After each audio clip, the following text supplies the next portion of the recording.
Hi friends, இருக்கா சிலவர்ஸ் இன்றைக்கான episode என்னென்னு பார்க்கலாமா?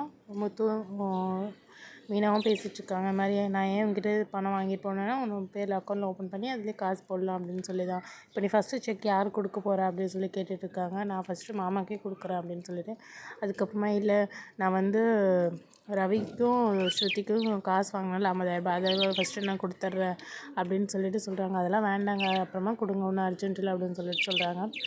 இல்லைப்பா, சொந்தத்தில் வந்து காசு வாங்கக்கூடாது, நம்ம வாங்கிட்டு அதை உடனே கொடுத்துடணும் அப்படின்னு சொல்லிட்டு சொல்கிறாங்க. அப்போ வந்து ஒரு மன சொல்கிறாங்க, இப்போ காசு வாங்கினாங்களா வட்டியோடு சேர்த்து கொடுங்க அப்படின்னு சொல்லிட்டு. நான் என்ன ஸ்ருதி சொல்கிறாங்க, நான் என்ன வட்டிக்காக விட்டுட்டுருக்கேன், என்ன நீங்கள் இது மாதிரிலாம் பேசிகிட்டு இருக்கீங்க அப்படின்னு சொல்லி மூக்கு உடச்சி விட்டுடுறாங்க.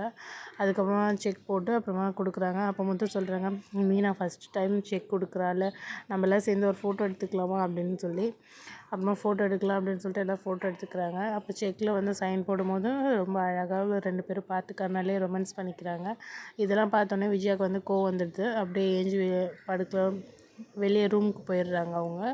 அதுக்கப்புறம் ஃபோட்டோ எடுத்துடுறாங்க. அப்புறமா மனோஜும் ரோகிணியும் கடைக்கு வந்துடுறாங்க.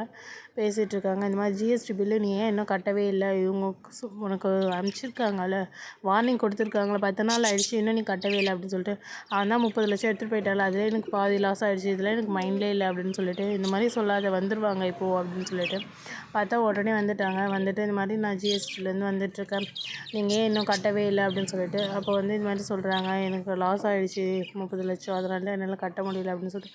உங்கள் சொந்த பிரச்சனைலாம் என்கிட்ட சொல்லாதீங்க, நீங்கள் கஸ்டமர்கிட்ட ஜிஎஸ்டி வாங்கியிருப்பீங்களா, அந்த காசு தானே நாங்கள் கேட்குறோம், நீங்கள் ஏன் கட்டலை அப்படின்னு சொல்லிட்டு. அதுக்கப்புறமா திருப்பி சரி சார் நான் கட்டிடுறேன், எனக்கு டைம் மட்டும் ஒரு 3 மணி நேரம் கொடுங்க அப்படின்னு சொல்லிட்டு ரோகிணி சொல்லிடுறாங்க. அதுக்கப்புறமா முத்து வந்து அவங்க அப்பா விடுறதுக்காக வருவாங்க. அப்போ பார்த்தா ரோகிணியோட அம்மா வருவாங்க. வந்துட்டு என்னம்மா நீங்கள் எங்கேயா இருக்கீங்க, என்ன கிறிஷ் எந்த ஸ்கூலில் சேர்த்துருக்கீங்களா, சொல்லவே இல்லை அப்படின்னு சொல்லிட்டு கேட்பாங்க. அதுக்கப்புறம் இல்லைப்பா, ஐயோ இவ ரோகிணி வேறு ஃபோன் பண்ணுவாங்க, ஐயோ இவ வேறு ஃபோன் பண்ணுறா, இவங்கிட்ட வேறு நான் மாட்டிக்கிட்டேன் அப்படின்னு சொல்லிட்டு 2 பேரும் முழிப்பாங்க. அதுக்கப்புறம் சாக்லேட் வாங்கிட்டு வரேன் அப்படின்னு சொல்லி கூட்டிகிட்டு போவாங்க கிறிஷ். அப்போ வந்து ரோகிணி ஃபோன் பண்ணுவாள், என்னம்மா நீ இவ்வளோ நேரம் ஃபோன் எடுக்கவே இல்லை, நான் இவ்வளோ நேரமாக பண்ணிகிட்ருக்கேன் அப்படின்னு சொல்லிட்டு.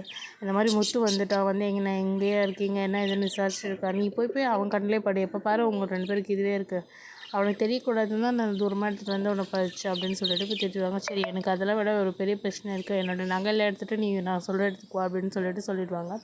அதுக்கப்புறம் முத்து கிறிஷு சாக்லேட் வாங்கி கொடுத்துட்டு வந்து அப்புறம் விட்டுட்டு பேசிட்டு போவாங்க. இதுமாதிரி வந்தால் வாங்கம்மா வீட்டுக்கு வாங்க அப்படின்னு சொல்லி, சரிப்பா அப்படின்னு சொல்லிட்டு விட்டுருவாங்க.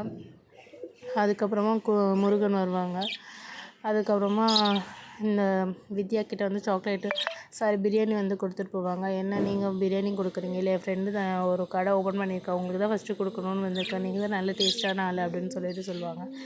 அதுக்கப்புறம் மீனா சொன்னாங்கல்ல நம்ம ஃபோன் கேட்கலாம் அப்படின்னு சொல்லிட்டு ஃபோன் கேட்பாங்க. இந்தாங்க வச்சுக்கோங்க, ஒரு மாதம் கூட வச்சுக்கோங்க அப்படின்னு சொல்லிட்டு கொடுப்பாங்க. இதெல்லாம் பார்த்தோன்னே வித்யாவுக்கு வந்து அவங்க மேலே லவ் வந்துடும். இதுதான் இன்றைக்கான எபிசோட். நம்மளோட சேனலை சப்ஸ்கிரைப் பண்ணிக்கோங்க, அப்போ தான் நாளைக்கான வீடியோ உங்களுக்கு வரும். தேங்க்யூ, பாய்.